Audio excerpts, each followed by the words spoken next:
Hi friends, I'm putting out a lot of videos on spur parts lately, mainly because that's what I'm working on right now. And I always have been looking for a little bit better way to split spur shanks. And I know a lot of guys out there have all kinds of ideas and got some good ideas. I've always done it by welding the shank onto the spur and holding it in front of me braced and moving into the saw, into a chop saw, and just splitting it that way. I've always been a little apprehensive about it because I just seems like I can mess them up pretty easy, but that's the only way I've done it. That's the way I put it on my spur video recently. Anyway, I found a YouTuber on here, which I told you I learn something every day from someone on the channels, and this man was splitting shanks before he welds them on the spur with a chop saw, but he's using a vise to hold the shank, so he's not having to hold it. And I thought, well, I'll try it out. I didn't have a good vise, so I bought a good one that would fit my chop saw. It's an Irwin, and I'll put the model number of it and the model number of my chop saw in the description to this video. Anyway, I want to show you my setup, and I want to do one for you, and anyway, maybe you can take something away from this. Okay, to start with, you want to make sure your hold down mechanisms are all in good shape and oiled. And you want to make sure the table of the chop saw is flat, not a bunch of debris on it. And then when you get your vise, which this Irwin is really solid, it seems to hold the piece real straight, real firm, and it sits down flat. And I really like this vise. You can get some a lot cheaper ones, but I wouldn't trust them to hold your piece straight up and down, because this is putting a lot of pressure on when you're cutting through there. Anyway, I got it set down in there. I put me a practice piece of 1/2 inch in there, and I tried it a few times and it worked great, and so I started cutting some shanks, and they all have worked, came out real nice.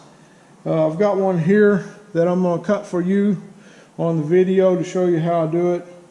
And like I say, this is not my idea. I saw it on YouTube and I thought I'd try it, and it's proven pretty good for me. The blade I'm using is a 3/32 by 14. I use a 3/32 because I want the slot to come out 1/8 of an inch or just a little under even, and my rowel is 1/8 of an inch. So why I do that is because I want the room to be able to file out this inside with a 4.5 inch handheld grinder and a metal cutting wheel like I've done on my spur videos. I want the room to be able to go in there and finesse that groove in there to get the right amount of clearance I need. And if my groove from cutting it with the chop saw is a little off left or right, I've got the room to be able to move that groove a little bit over and straighten it up. They've come out pretty straight on this, but you never know, you know. If you go out and buy an metal cutting wheel that says 1/8 inch thick, be sure you check it. I bought one the other day of a name brand. I won't say the brand, but it was a high dollar one. And when I got home, I went to try this out, and it cut nearly 1/4 of an inch gap.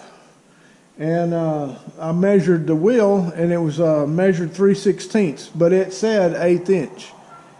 A lot of that extra slop is just from these blades burning through that metal and not sawing it like a circular saw.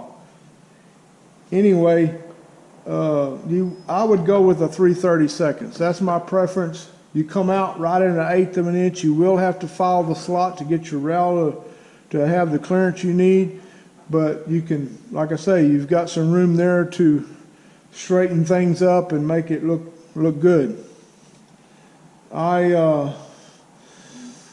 put my rowel up here and I figured out how far I want my slot to be. I put a mark across here.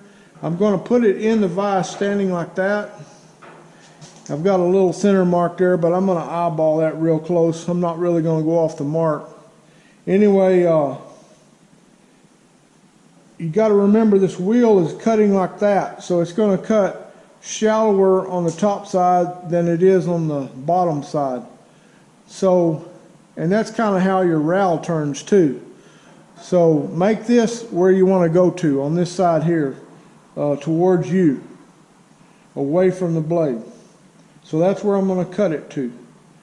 So I'm going to put this in here and clamp it down. This Irwin has a really good screw clamp system on it.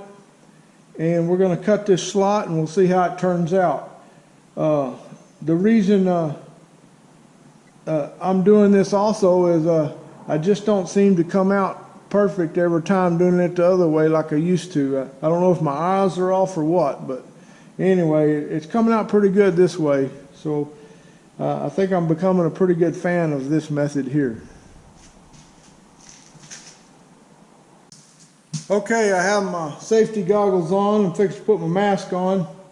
I've got the shank put down in here. I've got these tightened all down. I've got it pretty much set where I want it to be, right on the center line.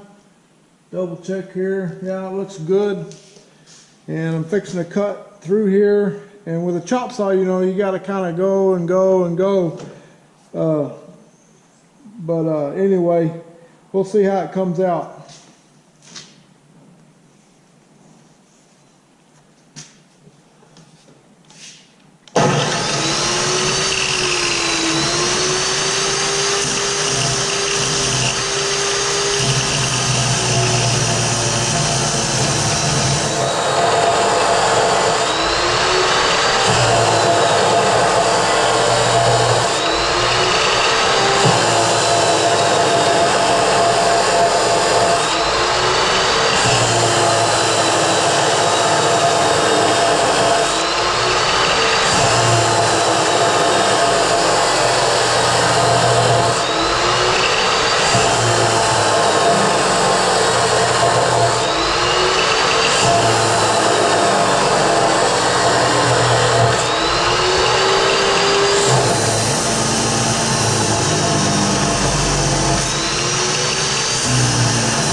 Okay, we got the slot cut all the way down to the line. Looks like it's pretty much in the center. I always try to take this one loose instead of this one. I haven't got quite used to it yet. Get you some pliers and drop them in some water there, and I'll show you how it turned out here.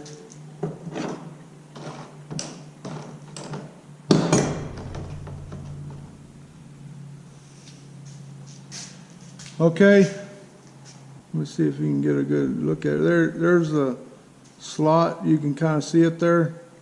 Let me get it up here. Split right down the middle and all the way through the top there. So what we got to do now is looks like we got just a little bit of thickness over here that we don't have over here, not just real slight. So I will widen this gap, which I've got to do anyway to make my rowel fit that way. That's what I like about this 3/32. I've got room to straighten this gap up a little bit. And it's hard to get anything perfect, but it's pretty much in the center, except this side I can tell is just a little thicker. So all I've got to do is file on this side a little bit with my 4.5-inch die grinder and a cutter wheel, and I'll start moving that slot this way, and then that'll give me just the right amount of clearance I need to get my rowel in there, and I'll clean up this these burrs, and we'll be ready to go. Okay, anyway, we've got this cut. I'm going to start doing all my shanks this way, I think, and like I said, there's a lot of other ideas on the internet, and check them all out. Try them out for you. Use the one that best suits you. But I wanted to show you this because I was doing it another way on my Spur video, and I think this is kind of an upgrade. I like this better, so I think I'm going to try this for a while. So anyway, I wanted to share it with you, and maybe it'll be for you too. See y'all later.